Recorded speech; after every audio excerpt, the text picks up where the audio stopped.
नमस्कार दोस्तों, बहुत बहुत स्वागत है। दोस्तों आज हम बिहार विधानसभा चुनाव को लेकर 50 और विधानसभा सीटों के ओपिनियन पोल को जानने वाले हैं। दोस्तों बात करें, आज हम परबत्ता, गोपालपुर, मोकामा, कहलगांव, भागलपुर, सुल्तानगंज और भी 50 कुल महत्वपूर्ण विधानसभा सीटों का ओपिनियन पोल जानने वाले हैं। दोस्तों वीडियो में शुरू से अंत तक बने रहिएगा। दोस्तों अगर जो आप चाहते हो कि हम आपके विधानसभा सीट का ओपिनियन पोल बताएं तो जल्दी से पहला काम करो, चैनल को सब्सक्राइब कर लो, साथ में नीचे कमेंट बॉक्स में अपने विधानसभा सीट का नाम कमेंट करके जरूर बता दो। दोस्तों आज को लेके हम टोटल 200 विधानसभा सीटों का ओपिनियन पोल कर चुके हैं। 43 और विधानसभा सीटें आती हैं जिनके बारे में हम अगले वीडियो में बात करेंगे। बात करें बिहार विधानसभा चुनाव को, 243 सीटें आती हैं जहां पे 122 सीट वो बहुमत का आंकड़ा होता है, वो जादुई आंकड़ा है जहां पर हर पार्टी पहुंचना चाहेगी सरकार बनाने के लिए। बिहार में इस बार की बात करें जहां पे 3 चरणों में मतदान होने हैं, जहां पे पहले चरण का मतदान 28 अक्टूबर, दूसरे चरण का मतदान 3 नवंबर, तीसरे चरण के मतदान की बात करें 7 नवंबर को होना है।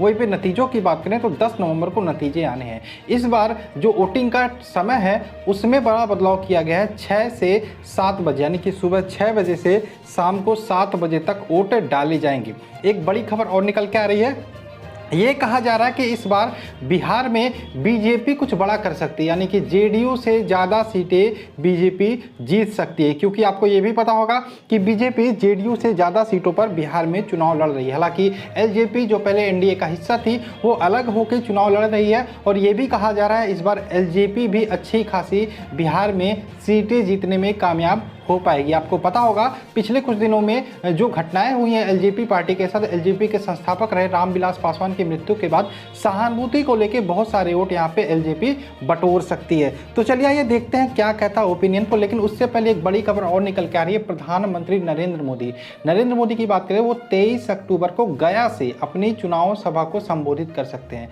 हम बता दें गया जो विधानसभा सीट आती है उसका जो वोट होगा वो 28 अक्टूबर का, यानी कि मतदान होगा वो 28 अक्टूबर को होगा और गया से ही चुनावी प्रचार का शुरुआत प्रधानमंत्री मोदी कर सकते हैं। और एक बहुत बड़ी खबर जो निकल के आ रही है वो कांग्रेस को लेकर आ रही है। कांग्रेस ने जो शरद यादव है उनकी पुत्री और शत्रुघ्न सिन्हा जो पहले बीजेपी में थे वो शामिल हुए हैं कांग्रेस में, उन पर बड़ा दाव लगा रही है। यानी कि शरद यादव की पुत्री और शत्रुघ्न सिन्हा के पुत्र को कांग्रेस ने यहाँ पे टिकट दिया। तो चलिए ये देखते हैं जो हम 50 विधानसभा सीटों का ओपिनियन पोल को बताने वाले थे उसको देख लेते हैं। तो यहाँ पे सबसे पहले हम बात कर लेते हैं परबत्ता विधानसभा सीट के बारे में। तो परबत्ता विधानसभा सीट की बात करें 2015 में यहाँ से रामानंद प्रसाद चुनाव जीते थे जेडीयू से और यहाँ पे जेडीयू यह सीट 5 बार जीत चुकी है। और परबत्ता की बात करें इस बार भी यहाँ पे जो आंकड़ा कह रहा है वो जेडीयू के खाते में जा सकता है, यानी कि जेडीयू फिर से यह सीट निकाल सकती है।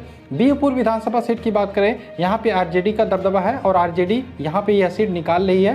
गोपालपुर विधानसभा सीट की बात करें यहाँ पे जेडीयू का कब्जा है, लेकिन इस बार यह सीट आरजेडी के खाते में जा सकती है। पीरपैंती विधानसभा सीट आरजेडी के खाते में जा रही है। वहीं कहलगांव विधानसभा सीट की बात करें यहाँ पे कांग्रेस के दिग्गज नेता सदानंद का दबदबा रहा था, लेकिन इस बार सदानंद ने अपना जो चुनावी कार्यकाल था कह सकते हैं संन्यास ले लिया और इस सीट से अपने बेटे को चुनावी मैदान में उतारा है। देखना यह है, लेकिन मुकाबला कांटे का हो सकता है। भागलपुर विधानसभा सीट की बात करें यहाँ पे बीजेपी का गढ़ माना जाता है भागलपुर विधानसभा सीट और यहाँ पे बीजेपी जीत सकती है। सुल्तानगंज विधानसभा सीट की बात करें कांग्रेस से ललन कुमार मैदान में है और ललन कुमार के बारे में बात करें तो 2015 में भी यही सीट से ये चुनाव लड़े थे, लेकिन निर्दल लड़े थे। इस बार कांग्रेस ने इन्हें अपना उम्मीदवार बना के मैदान में उतारा है। कांग्रेस और जेडीयू में सुल्तानगंज विधानसभा सीट से कड़ा टक्कर देखने को मिल सकता है। नाथनगर विधानसभा सीट की बात करें यह सीट जेडीयू के खाते में जा सकती है। अमारपुर विधानसभा सीट की बात करें यह भी जेडीयू यानी कि एनडीए के खाते में जा सकती है। धुरिया विधानसभा सीट आरएलएसपी के खाते में जा सकती है। बांका की बात करें यह बीजेपी के खाते में जा सकती है। कटोरिया विधानसभा सीट यह महागठबंधन के खाते में जा सकती है। बेलहर भी महागठबंधन के खाते में जा सकती है। तारापुर विधानसभा सीट की बात करें यह एनडीए के खाते में जा सकती है। मुंगेर विधानसभा सीट में बहुत बड़ा कड़ा टक्कर देखने को मिल सकता है आरजेडी और बीजेपी के बीच में। वही जमालपुर विधानसभा सीट एलजेपी के खाते में जा सकती है। सूरजगढ़ा विधानसभा सीट की बात करें यह महागठबंधन के खाते में। लखीसराय विधानसभा सीट की बात करें तो यह एनडीए के खाते में जा सकती है। वहीं पे शेखीपुरा विधानसभा सीट की बात करें यह आपका एनडीए के खाते में। 12 बीघा विधानसभा सीट की अगर जो हम बात करें तो यह जा सकता है महागठबंधन के खाते में। अस्थवाना विधानसभा सीट की बात करें, यह एनडीए के खाते में। बिहार शरीफ विधानसभा सीट की बात करें, यह भी एनडीए के खाते में इस बार जा सकता है। अब बात कर लेते हैं राजगीर विधानसभा सीट, यह जा सकता है आपका एनडीए के खाते में। इस्लामपुर विधानसभा सीट की बात करें तो यह महागठबंधन के खाते में सीट जा सकती है। आगे अगर जो हम देखें, हिलसा विधानसभा सीट जो महागठबंधन के खाते में जा सकती है। हरनौत विधानसभा सीट भी जो है ये जा सकती है आपका एनडीए के खाते में। नालंदा भी एनडीए के खाते में, बीजेपी के खाते में यह सीट जा सकती है। मोकामा विधानसभा सीट बहुत इंपॉर्टेंट है, यहाँ से अनंत कुमार सिंह जो इंडिपेंडेंट कैंडिडेट चुनाव लड़ते हैं और जीतते भी हैं, इस बार भी ऐसी सीट इन्हीं के खाते में जा रही है, यानी कि अनंत कुमार सिंह यहाँ मोकामा विधानसभा सीट से चुनाव जीत सकते हैं। तो ये बड़ी खबर हो सकती है आपके लिए। अब बात कर लेते हैं बरहा विधानसभा सीट की, तो यह सीट फिर से एनडीए के खाते में जा सकती है। बख्तियारपुर विधानसभा सीट की बात करें, यह महागठबंधन के खाते में। डीगा विधानसभा सीट एनडीए के खाते में। बांकीपुर विधानसभा सीट की बात करें, यह जा सकती है एनडीए के खाते में। कुम्हार विधानसभा सीट की बात करें, यह एनडीए के खाते में जा सकती है इस बार। आगे बात करें पटना साहिब, बहुत इंपॉर्टेंट सीट है यहाँ पे, बीजेपी के लिए भी आरजेडी के लिए भी, लेकिन इस बार पटना साहिब जो सीट है ये आरजेडी यानी कि महागठबंधन के खाते में जाता हुआ दिख रहा है। फटवा विधानसभा सीट की बात करें, यह भी महागठबंधन के खाते में। दानापुर विधानसभा सीट आरजेडी यानी कि महागठबंधन के खाते में। अब बात कर लेते हैं मनेर विधानसभा सीट की, तो यह भी महागठबंधन के खाते में सीट जा सकती है। फुलबारी विधानसभा सीट की बात करें, यह जा सकती है महागठबंधन के खाते में। मसौरी विधानसभा सीट की बात करें, यह भी महागठबंधन के खाते में। पालीगंज विधानसभा सीट की बात करें, आरजेडी के खाते में यानी कि महागठबंधन के खाते में। विक्रम विधानसभा सीट की बात करें, यह जा सकती है आपका महागठबंधन के खाते में। संदेश विधानसभा सीट भी महागठबंधन के खाते में। बरहरा विधानसभा सीट की बात करें, यह जा सकती है आपका महागठबंधन के खाते में। आरा विधानसभा सीट यह एनडीए के खाते में।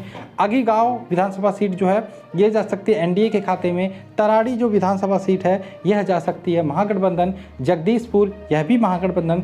शाहपुर विधानसभा सीट यह जा सकती है एनडीए के खाते में। ब्रह्मपुर विधानसभा सीट की बात करें, यह आरजेडी के खाते में। और बक्सर विधानसभा सीट की बात करें, यह जा सकती है एनडीए के खाते में। दोस्तों आज हमने फिर से 50 विधानसभा सीटों का ओपिनियन पोल देखा। आप भी अपने विधानसभा सीट का नाम कमेंट करके बता सकते हैं आपके विधानसभा सीट से कौन चुनाव जीत रहा है।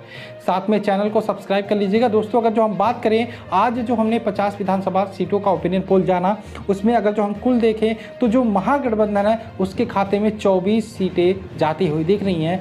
3 सीटें एलजेपी के खाते में जा सकती हैं। वहीं बात करें एनडीए के खाते में 20 से 21 सीटें जा सकती हैं। वहीं 1 सीट कांग्रेस के खाते में जाती हुई दिख रही है और 1 सीट इंडिपेंडेंट कैंडिडेट अनंत कुमार सिंह जो मोकामा से चुनाव जीत रहे हैं।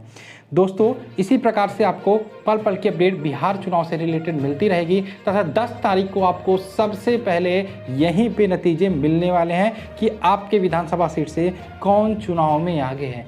तो बिहार चुनाव की पल पल की अपडेट अपने मोबाइल पर पाने के लिए जल्दी से चैनल को सब्सक्राइब कर लो, साथ में बेल का आइकन क्लिक कर लो। चलिए मिलते हैं नेक्स्ट वीडियो में।